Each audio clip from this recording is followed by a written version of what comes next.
Welcome back. Now that you have Pro Tools first downloaded and installed onto your computer correctly and successfully, we're going to start it up. So, click on Pro Tools first. Now, this might take a little while, and you will have to sign back in to your Avid account that you just created one. All right, now you'll get this message, welcome to Pro Tools first. Before you get started, you'll be directed to Playback Engine. Please make sure that your proper audio playback device is selected. So you'll click OK. Your Playback Engine.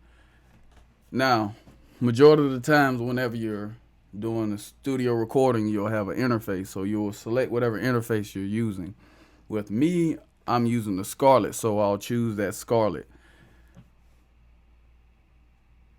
My output device, you want output 1.2, that's simple, coming straight out of your speakers. All right, sample rate 44.1, that's always a good sample rate to start at. Optimize engine for record. You press OK. All right, now you're here at the dashboard. You will name your file. We'll name this demo. And you can create from a template if you want to. I usually don't. But if you want to, you just click create from template, whatever genre you're doing. Then you click create. All right, now that you got your session open, first thing you want to do is set up your playback engine. So you'll go up here to the top to set up playback engine. You'll click that.